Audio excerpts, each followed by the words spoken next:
Hi guys, Becky here. Today I'm with Lou. If you didn't know, she's my sister. Hey guys. Today we've come up the woods and we're going to have a little talk about her experience in Tanzania. So she's just come back on, when was it? Wednesday. Wednesday, yeah. Last Wednesday she came back. So I've got a few questions here that I'm going to ask Lou on her experience out there.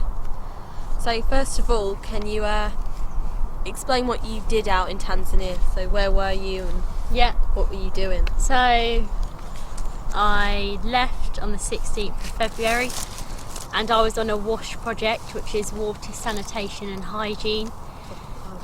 So I was teaching in schools, teaching the kids the importance of like hygiene, so like washing your hands, what sort of diseases you can get from not washing your hands. I was also doing a large amount of construction every day, which was building toilet facilities for the school. We were building 8 toilets for the girls, 8 toilets for the boys, and a menstrual hygiene room for the girls, as a lot of girls drop out of school once they start their periods because of hygiene reasons and because of cultural reasons that's behind that. So that's what I was doing out there. What were you going out there to succeed? Building toilets and teaching the kids in the local schools? So I was the first WASH project. We were the first WASH project in that community. It was a new community, very new, been there for about 2 years. This was the first WASH group out there, first ICS group, so it was all new to them. Was that the people you went with, ICS? ICS. And we're building the toilets till the roof goes on, and then the second group going out there, which will be an expedition group, we'll be finishing it off. But sadly ICS government contract is ending, which is really sad. So we've done a debrief report at the end, which will hopefully show to the government, and hopefully the funding will continue. Right, thanks for that. So hopefully you guys understand now what Louise has been through. You were there 9 weeks, weren't you? 9 weeks, but sadly I had to leave my team and my village 2.5 weeks early due to being very ill out there and still experiencing a large amount of stomach pain, as I think I have a parasite or a worm in my stomach. Was it Gardia? Was it Gardia? I don't know. Some sort of parasite or worm, which has got to be treated in country, as I had tests out there, but nothing was able to be done, so that was a really sad moment. So it just shows people who are living out there what they suffer with, as well as like starvation and the hygiene they also can suffer with. Lots of diseases. A big factor is diarrhoea and not having proper toilet facilities, and children just going out in the open, as diarrhoea contains a lot of diseases, and that's how bacteria and parasites can get passed on. And you can get dehydrated a lot from diarrhoea. Yeah, so a lot of children in the community had very large stomachs from worms, and probably from a lack of protein from the worms eating, and so they didn't have enough protein obviously in their diet and in their bodies, so which led to that illness, which is really sad. So how was your experience in Tanzania? Did you really enjoy it? It was absolutely an amazing experience. Learned so much about Tanzania as a country, about how people live in the world, in third world countries. Made some amazing friends, so I would love to visit the village in the future. It was very, very sad leaving, as you made that bond over the 9 weeks with your families. At the start it was very hard because you obviously had that cultural difference and language barrier, so at first because we stayed in homestays in the rural village. So that was really hard at first with the language. I thought I was never going to really be able to bond, but at the end I was really bonded with my homestay mama, and she actually cried when I left, and so did I. It was a very challenging moment. Yeah. But it was an amazing experience. I would definitely recommend it to anyone wanting to go out volunteering and helping other people. Yeah. Right, what was your favourite part? Oh, so many amazing parts. It's very hard to choose, but one of my favourite parts was definitely teaching the children in the schools.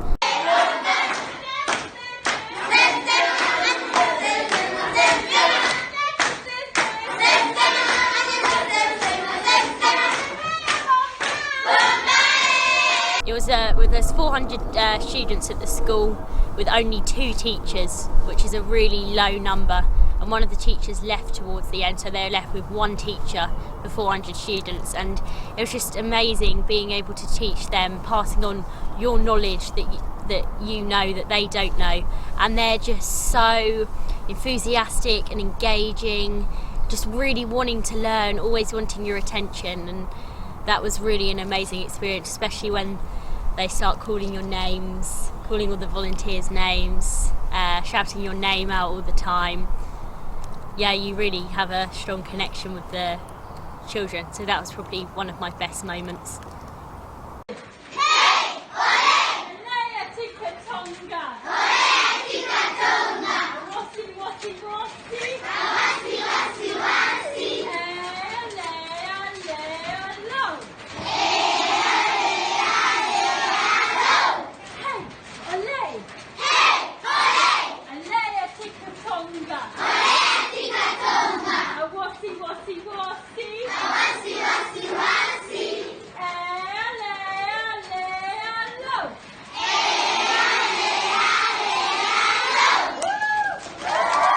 What have you taken away from your trip? A big part that I've taken away from the trip is not to take things for granted, not to moan as much, because I don't really have anything to complain about compared to the people living out there. No running water. There was no running water in our village, so you had to travel 1.5 miles just to collect your water. There was no electricity. Sleeping just on a foam mat on the floor with bugs all around you. So I'm not going to take things for granted anymore. It's amazing when you just see the tap, being able to run and get running water, being able to get the food you want. So that's what I'm going to take away from that trip with me. Yeah.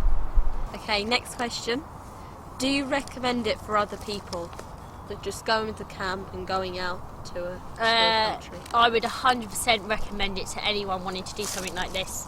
Don't think about it, just go out and do it. You won't regret it. Don't be fearful.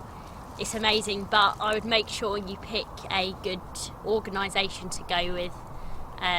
You pick a global development goal, so something that you want to focus on and you enjoy doing and are willing to be able to go out and teach that to the kids, not just pick anything. Pick something that you want to change in the world and go out there and do it, and it'll be a life-changing experience. You'll be a different person when you come back.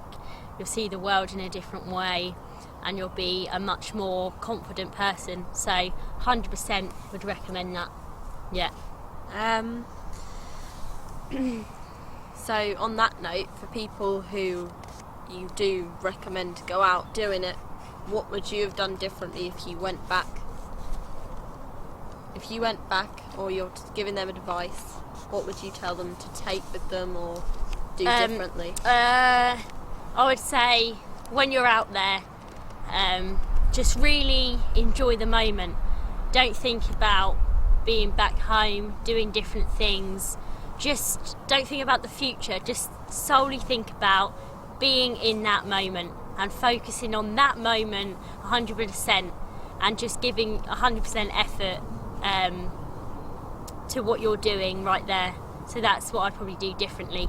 Just be in the moment 100%, and just what will be will be. So you just got to accept whatever obstacles come your way. There's no point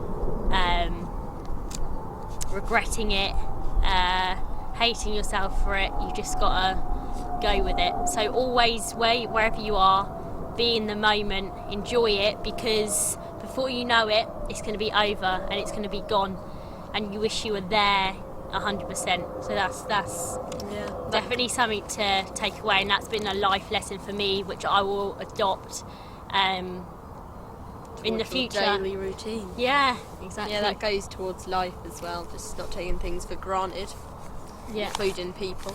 Yeah, exactly, yeah. Has it changed your outlook on life? You've already covered that it has, but do you want to progress on that, or do you want to leave it? Change my outlook on life. It's made me see...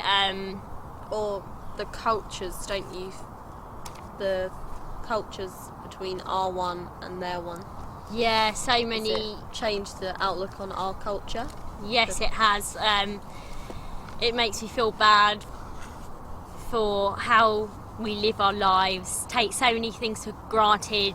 Children are so spoiled, and these kids, they literally have nothing, but they're still so happy and smiling, even though they've got so many obstacles in their way with education, whereas education's so open to us that a lot of people take it for granted, always moaning about little things, and it's like you don't have nothing to moan about when people out here have no access to running water.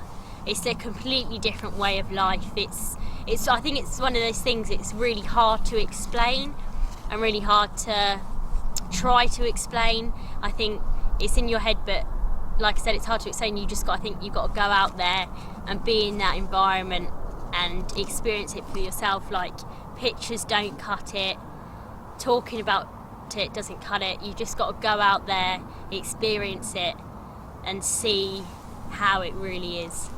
Yeah. So, on that note, if you had to describe the culture in 4 words, just think about the people, the environment, the culture. So I'd say very happy people, free, content, and highly challenging what they go through. And the women as well, like carrying children on their back, carrying like 10 kg or 20 kg worth of water on their heads. They are very strong and very determined people.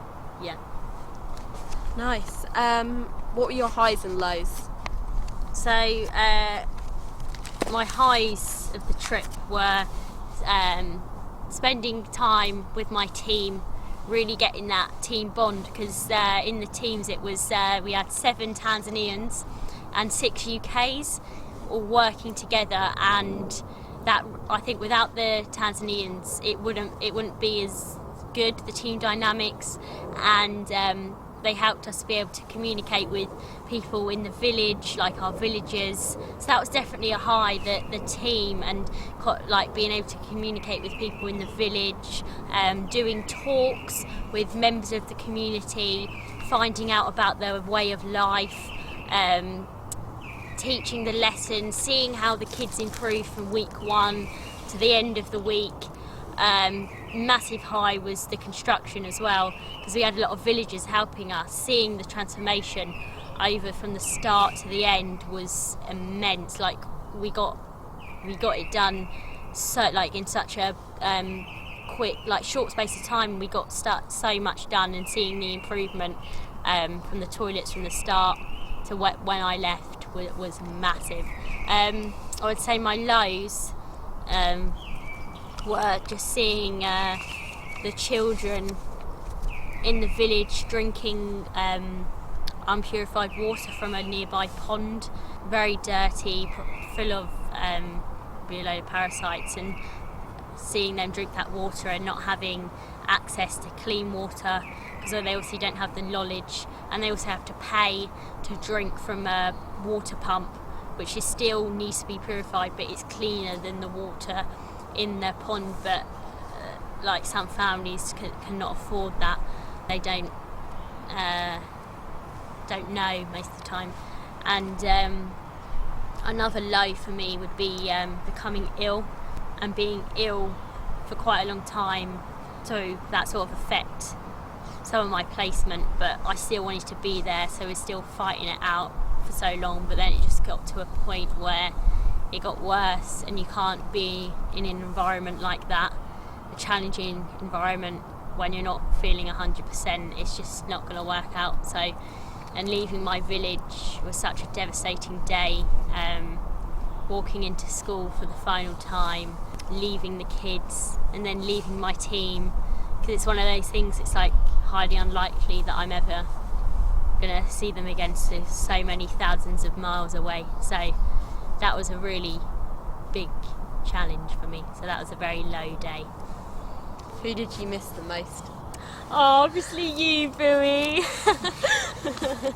Was it me? It was you. Aww. You got to know a bit about Louise and her experience out in Tanzania.